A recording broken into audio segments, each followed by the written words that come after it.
Hey guys, it's Naya from NWC Counseling, and this is Talk to Me Live Thursday. And if you're watching for the first time, Happy New Year. I'm so rude. I didn't even tell you guys Happy New Year. Happy New Year. Happy holidays, whatever holiday you celebrate. Or if you don't celebrate any at all, I don't know. And so I hop on as a mental health counselor not every, because clearly I have not been on for a few weeks during the holidays, but I typically hop on every Thursday and have a brief discussion with whoever is on the other side of this. And I talk a little bit about different areas of issues that I see on the couch. Like, clearly my couch looks really rough. Like, a lot of people have sat there today, the covers coming off of it and everything, but this is real life. So I love to talk with people about different issues that they're having. And sometimes I see like a pattern of behaviors. And so I address them on here so that in case anyone else out there in the world of digital media is also experiencing these same things, they have a point of contact. And also they also have some good things to think about or reflect on in order to manage and cope with whatever they're dealing with. So each month we usually have a theme. Last month we did a really brief theme about minimalism, and I need to revisit that because I am still personally trekking through the whole concept of minimalism, and I really, really love it. I feel like it's super helpful for me, my family, and my life, and trying to focus on the things that are really important to me, so that I'm not clouded with so many other things that are not unimportant, I guess. But for this month, because January, it's new year, new you, new year, new me, new year, same us, same me. I am still unorganized and I am still looking a hot mess. And I'm still awkward because I can't even tell you guys how many times I have said awkward things to people while they leave my office. Like, if you are thinking about seeing me as a client, just know that I'm pretty awkward with when you leave the office, I'll say something weird like, hey, good night. And it's like clearly 11 o'clock. Or I told my husband that I recently told someone to have a safe night, and it was definitely daylight outside. And they were probably like, safe night? Like, why would I have to have a safe night? Like, there's something gonna happen. And then today someone left my office and she was like, all right, take care, have a good day. And I was like, good. And then I was just like, why did I say good so many times? Like, I'm so awkward. I need help. If anyone can like hop on and give me some tips about being less awkward, that would be really helpful. But anyway, so this month, I know what you're thinking. You're probably like, oh, we're going to be getting our stuff together because it's January and this is what all counselors do, is start helping people get their life together. But you're wrong, my friend. Actually, we're going to start with financial health because that is where I see a lot of people just, especially the start of the year, because everyone's too busy spending tons of money on all the other ventures they're trying to do to make their life better. So they start joining gyms and signing up for memberships that you're not going to go to in 2 months. They also start buying things and adding to their collection of lace fronts, and then buying outfits that they're not going to wear after 3 months because you're going to end up putting on more weight. So I really like the idea of just, you know what? Let's just talk about finances. Let's just talk about money, baby, because that's what we're doing today. So let me pull up my notes because you guys know I like to stay on top of things and not get sidetracked. Like, that happens every single time that I talk with you guys. I get off track. So, okay, cool. So over the course of this time, guys, we're going to be talking about why our financial health is important. That's what I'm going to be sharing with you guys today very quickly. Not going to take me a long time. And then I'm going to talk about some of the barriers. So like, what are some of the things that I see even here on the couch that get people in trouble financially? What are the things that happen to people emotionally and mentally that prevent them from actually making good, sound financial decisions?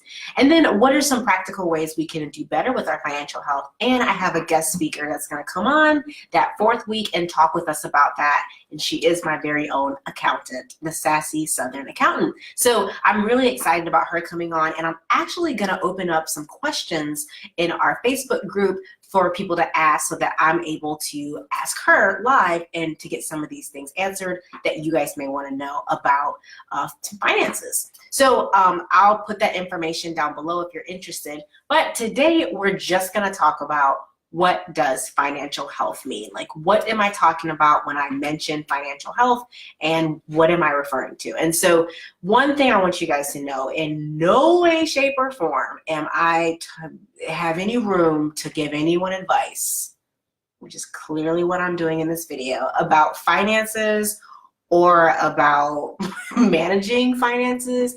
I don't even manage my own finances personally and business. My husband does them, and then my accountant does the rest of it. So I just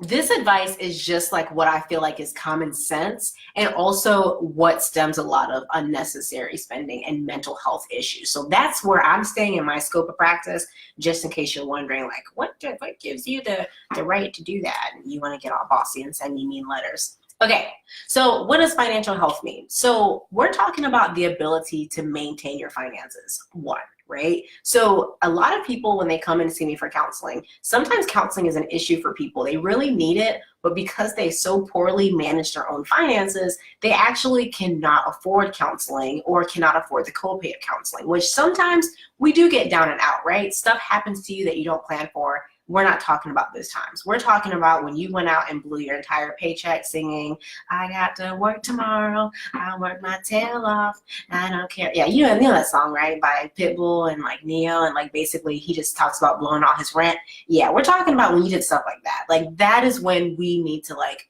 say, okay, I'm not spending my money in the right way. So the ability to maintain your finances, meaning that you're not literally living paycheck to paycheck. And if you have acquired expenses, that you're working towards paying them down if they prevent you from living, you know, a little more freer and having more space. So when you have your finances maintained, a lot of times people find that their mental health is a little more stable, or they're able to get and support the help that they need.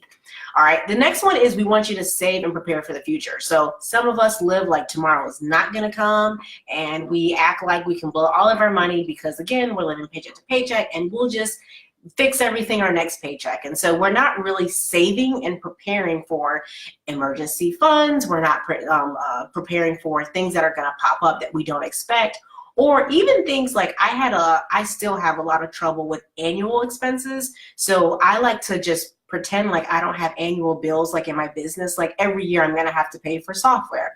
Every year I'm going to get a bill in for our fax company. And it's like, why don't I save each month for these things? Like, it took someone explaining that to me for me to be like, oh, duh.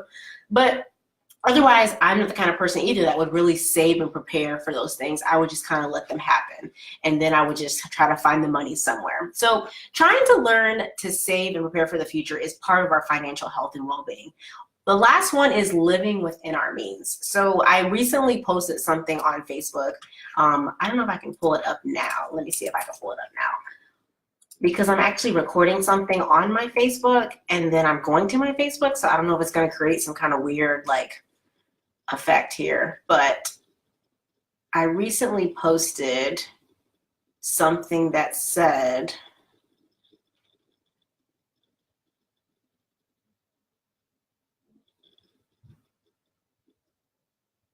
okay, don't go broke trying to look rich, act your wage. And like some people liked it. So clearly it touched a core for some people that could relate or would want other people to understand this process. But a lot of people go financially broke or under trying to present or keep up with the Joneses, and they don't want to accept the fact that their job is different. Like they don't provide that type of lifestyle right in this moment, and that they are trying to work towards that, but they want it right now. They want to live that way right now.